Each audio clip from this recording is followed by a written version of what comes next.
কেন্দ্রীয় বাহিনীর হাতে কি সুরক্ষিত থাকবেন বাংলার শিশু এবং মহিলারা? আতঙ্কে খোদ শিশু সুরক্ষা কমিশন। বিএসএফ ক্যাম্পে নির্যাতিতার সঙ্গে কথা বলে উদ্বেগ গোপন রাখেননি কমিশনের সদস্যরা। বছর ঘুরলেই বিধানসভা ভোট, এখনো দগদগে 2021-এর অভিজ্ঞতা। বিএসএফ এর লোকেরা ভেতরে ঢুকে গিয়ে অত্যাচার করছে গ্রাম বাংলায়, যেখানে যেখানে জেলা তাদের মধ্যে পড়ে। পুলিশ হচ্ছে ল অ্যান্ড অর্ডার দেখবে, তারা নয়। তারা বর্ডারে গরু যাতে স্মাগলিং না হয় সেটা দেখবে। একবার নয়, একাধিকবার এই অভিযোগ করেছেন মুখ্যমন্ত্রী মমতা বন্দ্যোপাধ্যায়। জলপাইগুড়ির রানীনগরে বিএসএফ ক্যাম্পে আটকে রেখে নাবালিকাকে নির্যাতনের ঘটনায় এবার উদ্বেগ প্রকাশ করল শিশু সুরক্ষা কমিশনও। সামনেই 26-এর বিধানসভা ভোট, রাজ্যে ঢুকবে কেন্দ্রীয় বাহিনী, তাই আতঙ্কে শিশু সুরক্ষা কমিশন। 26-এ আমাদের তো আবার বিধানসভা নির্বাচন, আমরা একটু আতঙ্কিত আছি যে তখন তো আবার অনেক সেন্ট্রাল ফোর্স আসবে,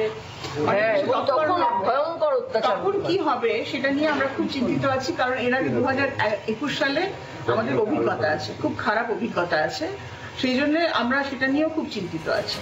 গত পঞ্চায়েত ভোটের আগে মাথা ভাঙায় গুলিতে মৃত্যু হয় রাজবংশী যুবক প্রেম কুমার বর্মনের। অভিযোগ, গরু পাচারকারী সন্দেহে গুলিতে ঝাঁঝরা করে দেয় বিএসএফ। অভিষেক নিজের সভামঞ্চে মৃত যুবকের মা বাবাকে সঙ্গে নিয়ে সুর চড়িয়েছিলেন সেদিন।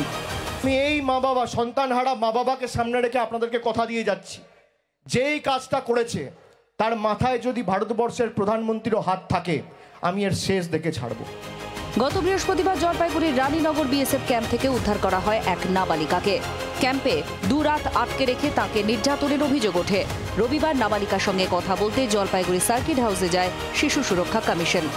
যেটা হয়েছিল যে ও মেয়েটির সঙ্গে পরিচিতি হয়েছিল ছেলেটির কোনো একটা অ্যাপের মাধ্যমে, তারপরে মেয়েটির সঙ্গে ওর বন্ধুত্ব তৈরি হয় এবং ছেলেটি ওর অ্যাডভান্টেজ নেওয়ার চেষ্টা করে, ওকে রাত্রিবেলায় আটকিয়ে রাখে বাড়িতে এবং তারপরে ওকে ভয় দেখায়, ওকে ছুরি দিয়ে ভয় দেখায়, ওকে জোর করে নেশা করায় যাতে ও মানে মাথা ঠিক করে কাজ না করে এবং তারপরে ওর নানা রকম ভিডিও তোলে ইত্যাদি। দিল্লিতেই চিঠি দেবো, কারণ এখানে কথা বলে তো লাভ নেই। কারণ এই ঘটনাকে কেন্দ্র করে বিএসএফ কে কোনো চিঠি যে এরকম আপনার আমরা দেবো চিঠি, অবশ্যই আমরা ফিরে গিয়ে রিপোর্টটা দেওয়ার পরে চিঠিটা, মানে এসপি ডিএম এর কাছ থেকে রিপোর্ট পাওয়ার পর সেই বিএসএফ এর কাছে রিপোর্ট তলব করবে কমিশন, তাই তো? ঘটনায় অভিযুক্ত বিএসএফ জওয়ানের ছেলেকে গ্রেফতার করেছে পুলিশ। পক্সো আইনে মামলা রুজু করে চলছে তদন্ত।